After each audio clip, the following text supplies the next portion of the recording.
안녕하세요. CTS 애청자 여러분. 저는 미사 목민교회를 섬기는 이정목 목사입니다. 저는 오늘 여러분들과 우리 크리스찬들이 꼭 가져야 할 기도 제목에 대해서 말씀을 나누기를 원합니다. 주께서 과부를 보시고 불쌍히 여기사 울지 말라 하시고 가까이 가서 그 관에 손을 대시니 맨 자들이 서는지라. 예수께서 이르시되 청년아 내가 네게 말하노니 일어나라 하시매.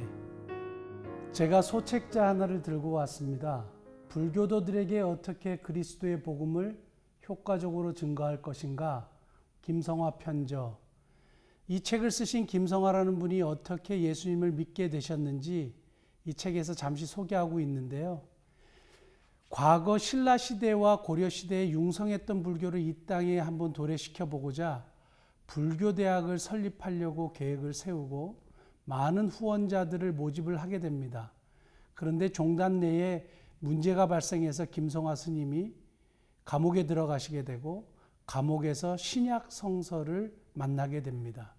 신약 성서를 읽는 중에 오늘 읽었던 누가복음 7장에 나인성 과부에 대한 이야기를 듣고 온몸에 전율을 느끼셨다고 하셨습니다. 불경에도 이와 비슷한 이야기가 있다는 겁니다. 불교의 가르침은 그냥 자연의 이치에 순응하는 가르침인데 오늘 나인성 과부의 아들을 살리신 예수님의 모습은 인간의 실존의 한계를 뛰어넘고 생명의 문제를 완전히 해결하시는 하나님의 모습이셨다, 이렇게 고백했습니다.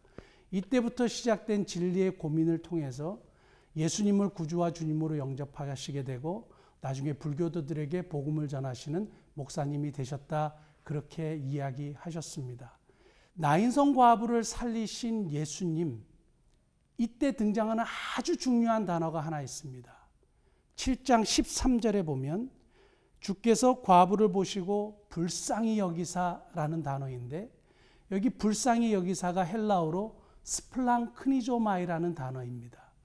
스플랑크니조마이는 고통을 해결하는 자가 고통을 해결받는 자 속에 들어가 함께 고통하며 아파하며 그리고 그 고통의 문제를 해결해 주신다는 뜻을 가지고 있습니다.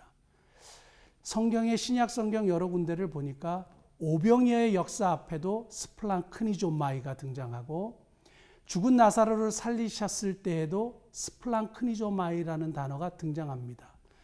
유독 예수님의 마음을 표현할 때만 이 단어가 사용되는 겁니다. 보통 우리 인간이 말하는 고통을 해결하는 자와 고통을 해결받는 자는 항상 분리되지만 오늘 성경이 말하는 스플랑크니조마이는 고통을 해결하는 자가 고통을 해결받는 자 속에 들어가 함께 아파하시고 고통하시고 슬퍼하시고 그랬을 때 전능하신 하나님의 능력을 나타내셔서 그 과부의 한과 슬픔과 죽음의 문제를 해결하셨다라는 사실입니다. 오늘도 우리가 이 세상을 살아가면서 고난과 많은 어려움이 있을 줄 압니다. 예수님이 우리의 고통을 담당하시고 우리의 슬픔을 알고 계시며 그것에 함께 동참하셔서 전능하신 능력을 발휘하셔서 그것을 해결해 주실 줄 믿습니다.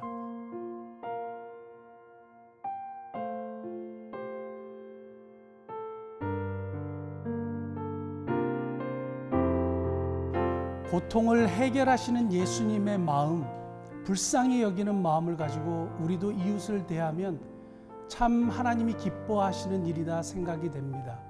그러므로 우리들의 기도 제목은 주님의 마음을 품게 하소서, 주님의 마음을 품게 하소서.